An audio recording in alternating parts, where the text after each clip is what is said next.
Desde la administración Correa se anunció la monetización de activos o privatización de empresas públicas. La proforma para el 2020 prevé $2.000 millones en ingresos por este concepto, pero estos procesos aún no se concretan por falta de balances de las empresas. La Corporación Nacional de Telecomunicaciones, CNT, por ejemplo, no tiene balances generales auditados ni actualizados, pero continúa el proceso previo para pasar su administración a manos privadas. Según su gerenta general, la necesidad de concesionarla es urgente. La Corporación Nacional de Telecomunicaciones es una de las entidades del Estado que será concesionada, es decir, que su administración estará a cargo de una empresa privada. Sin embargo, CNT no cuenta con balances auditados ni actualizados. El último corresponde al 2014 y el de 2015 aún está en elaboración, según lo revela la propia gerente general Marta Moncayo. No contamos con balances generales que tengan, algunos no están auditados, otros tienen abstención, que es peor que no estar auditados. Quiere decir que quien hizo la consultoría ni siquiera presenta una opinión porque no confía sobre la información que se le ha entregado. Entonces, sobre eso hay que hacer un levantamiento completo. A Moncayo, quien lleva 6 meses en el cargo, le preguntamos entonces por qué la insistencia de iniciar el proceso previo a la concesión, pese a que los últimos balances no han sido auditados ni actualizados. Primero porque perdemos el tiempo. Si nosotros esperamos, los otros 2 competidores que están en el mercado nos van a comer. Si ya de por sí la pelea en un mercado totalmente privado es complicado para una entidad que es pública y que tiene otros procedimientos, no estamos en una situación privilegiada para perder el tiempo o aguantar. De hecho, el proceso avanza. Ya 4 compañías relacionadas a la banca de inversión presentaron sus ofertas para elaborar el plan de negocios previo a la concesión. BNP Paribas de Francia, Ernst & Young de Reino Unido, Lazard y Deloitte, ambas de Estados Unidos. Están conscientes de la situación, hemos sido sumamente transparentes porque de nada nos sirve que lleguen acá y nos digan, uy, pero no han tenido. Ellos saben que no tenemos esta información. CNT es una de las empresas más rentables del Estado. En 2018, sus ingresos netos sumaron $962 millones. De esa cantidad, 120 millones fueron a las arcas fiscales. Pese a estos datos, sin los balances generales auditados, no hay certeza en base a qué se determinará el valor de la concesión. La actualidad, los protagonistas, el análisis y la información en Contacto Directo.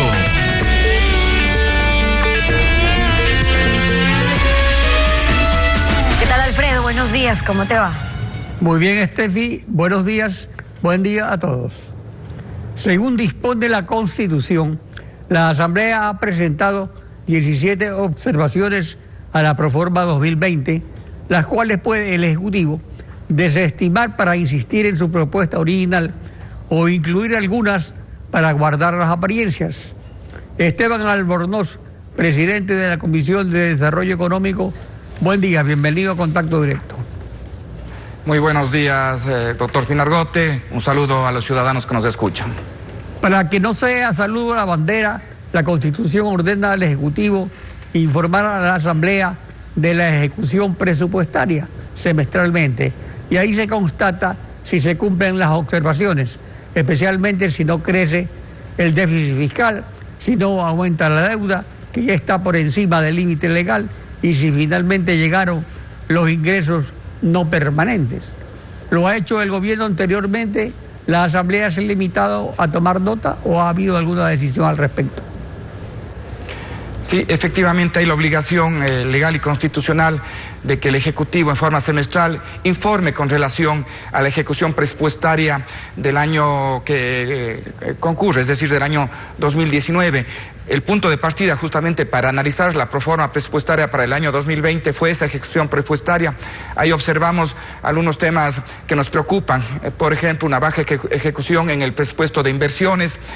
También habíamos identificado que los requerimientos de deuda fueron mayores, pues recordemos que en su momento en la proforma presupuestaria también estaba incluido $1.000 millones como ingresos permanentes por el proceso de concesión o monetización que no se dieron. Esas observaciones pues tenemos, y esos fueron los puntos de partida para analizar la proforma presupuestaria del 2020, que al final terminó en 17 observaciones, en 17 preocupaciones, que luego de que la Comisión de Desarrollo Económico y Productivo presentó luego de un análisis de mucha responsabilidad, porque recordemos que el presupuesto del año 2020 también va a ser el mismo del presupuesto del 2021, se prorroga por el tema de las elecciones que vamos a tener en el año 2021.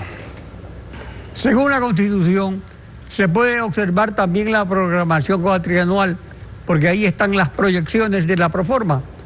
Esta programación no prevé crecimiento económico ni tampoco de ingresos del petróleo. En cambio, sí prevé incremento en 2.000 millones de dólares de la amortización de la deuda. Han observado también la programación cuatrianual que no prevé resultados halagadores para el país. Sí, efectivamente, más bien hay una proyección bastante conservadora con relación a datos macroeconómicos del país, pero sí, la Comisión de Desarrollo Económico en 2 observaciones, pues, plantea primero la pertinencia de clasificar estos 2.000 millones de dólares que se denominan monetización, es decir, que los activos pasarían a ser concesionados. La pertinencia de que se les debe clasificar como permanentes o no permanentes. La posición de la Comisión y luego del Pleno de la Asamblea es que no pueden ser clasificados como ingresos permanentes, y además nos preocupa si es que se inicia ese proceso, el cronograma y los tiempos que llevan a cabo un proceso de concesión o monetización son bastante largos. Al inicio de este programa vimos lo que está sucediendo en el CNT, no se tienen estados financieros auditados, entiendo que tampoco están con normas NIF, me refiero a CNT, tampoco hay la valoración de los activos, son procesos largos. Cosas parecidas o problemas parecidos pueden tener otra infraestructura. En el caso, por ejemplo, de las hidroeléctricas, si bien entiendo que sí existen estados financieros auditados, pero hay temas más bien ya no de carácter técnico, sino de carácter legal en la recepción de aquellas hidroeléctricas. Estas son dificultades que hacen que veamos que a lo mejor al pasar este primer año no se logre concretar esos 2.000 millones de dólares, que recordemos, esos 2.000 millones de dólares también serán necesarios para el año 2021. Nos preocupó mucho el cronograma que debe implementarse, porque habíamos evidenciado que se necesita una banca de inversión para implementar un proceso de concesión, y prácticamente estaba recién iniciándose el proceso de contratación de esa banca de inversión, luego valoración de activos y otros procesos que toman su tiempo. Pero eso es justamente lo que se ve en el reportaje sobre las telecomunicaciones, sobre el CNT, que están ahí figurando esta banca de inversión, pero no hay ningún operador telefónico. En el Ecuador ya están los 2 operadores telefónicos más importantes en el mercado internacional.